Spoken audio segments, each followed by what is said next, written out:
Click the bell icon to get latest videos from Ekeeda. Hello my dear students, आज हम सीखने वाले हैं nature of principles of management, जो है आपका चैप्टर नंबर 6 का question, that is principles of management. Yes, so क्या होते हैं प्रिंसिपल्स ऑफ मैनेजमेंट और ये प्रिंसिपल्स ऑफ मैनेजमेंट का नेचर क्या है, ये हम देखने वाले हैं आज के वीडियो में।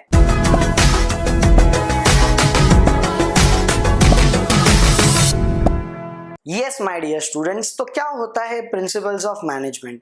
ये principles of management are law that governs the management.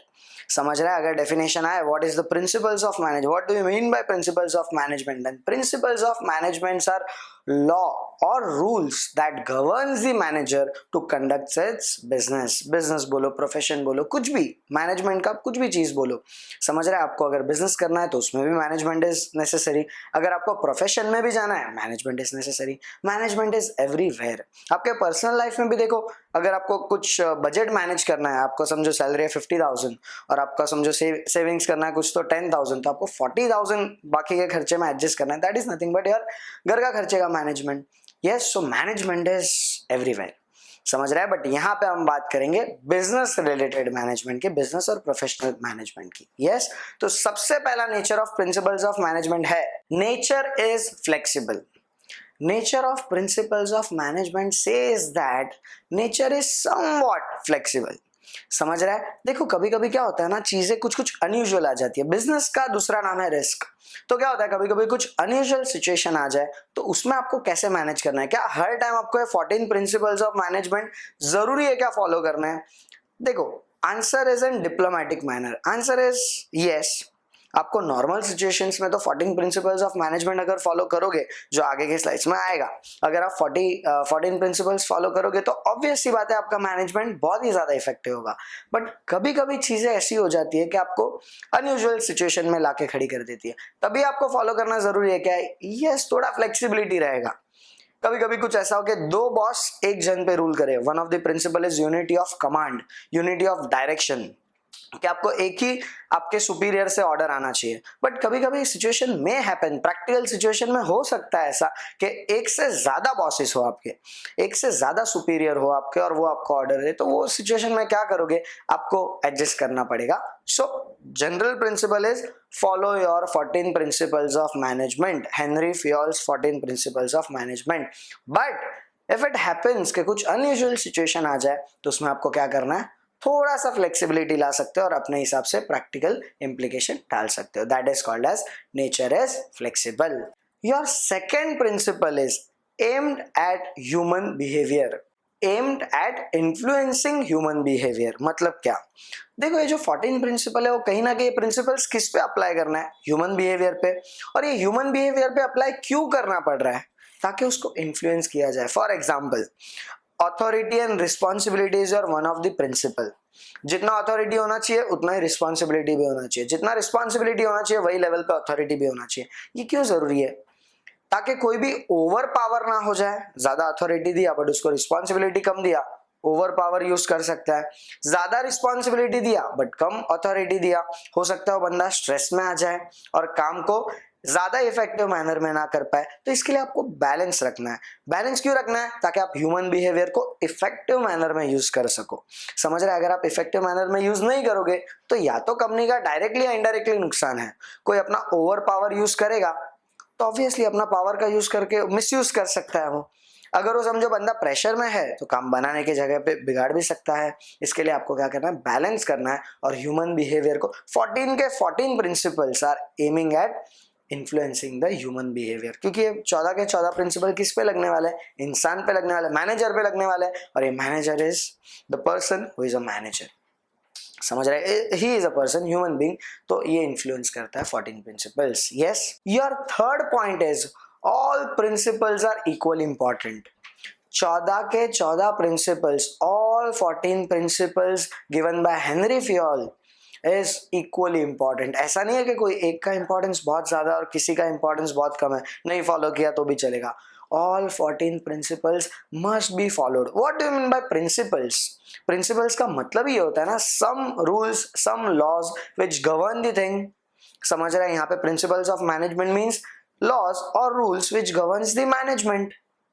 तो इसके लिए क्या होना चाहिए, सारे के सारे प्रिंसिपल्स आपको फॉलो करने। अगर आपको इफेक्टिव रिजल्ट चाहिए, 14 के 14 प्रिंसिपल एकदम परफेक्ट मैनर में आपको समझना है और अप्लाई करना है। समझ रहा है, सीधा अप्लाई नहीं कर देना है, आपको पहले समझना भी पड़ेगा। समझो अथॉरिटी एंड रिस्पॉन्सिबिलिटी बोला है, what is authority and responsibility, there must be equal authority and responsibility. वो पॉइंट पहले समझो और वो हिसाब से आप पर्सन को आगे अथॉरिटी डेलीगेट करो और उस पर रिस्पॉन्सिबिलिटी डालो। समझ रहा है, यस। सो इसी को बोलते हैं all the 14 principles are equally important. जो भी 14 प्रिंसिपल्स आगे की स्लाइड्स में आएंगे दे आर इक्वली इंपॉर्टेंट, और हर एक प्रिंसिपल पे आपको यहाँ पे अलग से वीडियोस मिलेंगे। सारे हर एक प्रिंसिपल, जो भी 14 प्रिंसिपल्स है उसके आपको टोटल 14 वीडियोस मिलेंगे, क्योंकि हर एक प्रिंसिपल को हम डिटेल में डिस्कस करने वाले हैं। Yes, time tested, your fourth nature of principle is time tested. ये ऐसा नहीं है कि नेचर ऑफ प्रिंसिपल ऐसे ही बना दिए, प्रिंसिपल्स ऑफ मैनेजमेंट ऐसे ही बना दिए। समझ रहा है, वो बहुत सारे मैनेजर पे टेस्टिंग हुआ। उसका टेस्टिंग हुआ मतलब क्या, ऑब्जर्व किया गया कि मैनेजर कौन से सिचुएशन में क्या कर रहा है, उसको क्या करना चाहिए, व्हाट इज द वेरिएंस, क्या करना चाहिए एंड क्या कर रहा है उसके बीच का। और वो हिसाब से देख के बहुत सारे मैनेजर को ऑब्जर्व करके, बहुत सारे टाइम तक ऑब्जर्व करके ये 14 प्रिंसिपल बनाए गए ताकि मैनेजमेंट का इफेक्टिव रिजल्ट्स आए। Yes, so all 14 principles are equally important and why, because they are time tested. सारे मैनेजर पे अप्लाई करके देखा है और अप्लाई करके पता चला, ऑब्जर्व करके पता चला कि बॉस ये 14 प्रिंसिपल्स होने चाहिए, और अगर ये मैनेजर में 14 प्रिंसिपल्स का क्वालिटी है then management is successful. Yes, universally applicable. What do you mean by universally applicable? All 14 principles are universally applicable. मतलब क्या? It is applicable at small organization also. It is applicable at large organization also. It is applicable at profit oriented organization also. It is equally important for non-profit making organization also. समझ रहा है? तो ये ऐसा नहीं है कि सिर्फ एक ही जगह पे सिर्फ बिजनेस कर रहे हैं, वही लिस्टेड कंपनी है उन पे ही लगे 14 प्रिंसिपल्स ऑफ मैनेजमेंट। नहीं, सारे कंपनी को ये 14 पे, सारे मैनेजर को ये 14 प्रिंसिपल्स फॉलो करने ही पड़ेंगे, be it a large business, small business, profit oriented business और नॉन प्रॉफिट ओरिएंटेड बिजनेस। अगर ये आप 14 प्रिंसिपल अप्लाई करोगे, results will be very very very effective. Yes, यही बोलना चाहते हैं, universally applicable. All 14 principles are universally applicable. Your next point is relative in nature. What do you mean by relative in nature? देखो क्या है, एक manager दूसरे manager से अलग है। समझ रहे हैं? हो सकता है जो मेरे लिए अच्छा हो दूसरे के लिए अच्छा ना हो। कोई बंदा ऐसा आ रहा है कि चैरिटेबल पर्पस के हिसाब से आ रहा है, फॉर एग्जांपल टाटास का बिजनेस करने का तरीका अंबानी से बहुत ज्यादा अलग है। अंबानी बोलते हैं कि नहीं, हम लोग पैसे के लिए बिजनेस करते हैं, that is for profit making and that profit is distributed to the shareholders. समझ रहे हैं? तो अल्टीमेटली अंबानी बोलते हैं कि यार हम लोग शेयर होल्डर के लिए काम करेंगे, एंड शेयर होल्डर के लिए काम करना कोई बुरी बात नहीं है, गलत बात तो नहीं है, अच्छी बात है उल्टा। टाटास बोलते हैं नहीं यार, हमारा जो भी बिजनेस होगा उसमें से 66% हम देंगे चैरिटी के लिए एंड 36% हम बिजनेस और शेयर होल्डर को देंगे। इसमें भी कुछ गलत नहीं है, क्योंकि ये भी सोसाइटी के लिए बहुत अच्छा काम है। समझ रहा है? सोसाइटी के वेलफेयर के लिए 66% हम यूज कर रहे हैं, तो बहुत अच्छी बात है।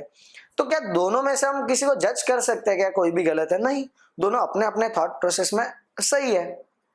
एक सिर्फ शेयर होल्डर के लिए काम कर रहा है और एक मेजरली चैरिटेबल पर्पस के लिए, और बाकी का कुछ बच रहा है वो शेयर होल्डर के लिए यूज करे। दोनों में कहीं ना कहीं सोसाइटी, एक जगह पे सोसाइटी का बेनिफिट है, एक जगह पे शेयर होल्डर का बेनिफिट है, और दोनों में से कुछ भी गलत नहीं है। समझ रहा है? तो management is relative in nature. जरूरी नहीं है कि मेरे लिए जो सही हो सामने वाले के लिए भी सही हो, जरूरी नहीं है जो मेरे लिए गलत हो सामने वाले के लिए भी गलत हो। It is relative in nature. आप सब्जेक्टिव है, हर मैनेजर अब दूसरे मैनेजर से अलग है। ensures smooth functioning of the organization, that is company, corporate। क्या बोलना चाहता है पॉइंट? अगर ये 14 प्रिंसिपल्स आप फॉलो करते हो, अगर being a manager of the company, if you follow all 14 principles of management, you will get the good results. It will ensure the smooth functioning of the organization. अगर समझो, one of the principle is unity of command, one of the principle is unity of direction, one of the principle is subordination of interest to the group interest। आप खुद के लिए काम नहीं करना चाहिए, मतलब खुद के लिए तो काम करो, बट सबसे पहले आपके लिए ऑर्गेनाइजेशन आना चाहिए। ऑर्गेनाइजेशन आगे बढ़ेगा, आप अल्टीमेटली आगे बढ़ने ही वाले हो। ये प्रिंसिपल यही बोले, ये सारे प्रिंसिपल प्रिंसिपल का मतलब क्या है, ताकि smooth functioning of the organisation हो, ऑर्गेनाइजेशन एक अलग लेवल पे सक्सेस अचीव करे। और अगर ऑर्गेनाइजेशन अलग लेवल पे सक्सेस अचीव करेगा तो सारा अपने एम्प्लॉयज में, अपने टॉप लेवल मैनेजर्स में और अपने शेयर होल्डर्स में ही बंटने वाला है। तो अल्टीमेटली आपको भी फायदा होने ही वाला है। तो इसके लिए आपको क्या करना है, अगर 14 प्रिंसिपल्स अच्छे से मैनेज करोगे तो आपका it will ensure the smooth functioning of the organisation, आपको कोई प्रॉब्लम नहीं आएगा बिजनेस करने में। Yes, so yes, these are the 7 principle का nature, all principles of management का nature is this 7 point. Yes, अच्छे से याद रखना, examination point of view it is one of the important question. Thanks for watching this video my dear students, please subscribe Ekeeda channel to get the latest update. Thank you.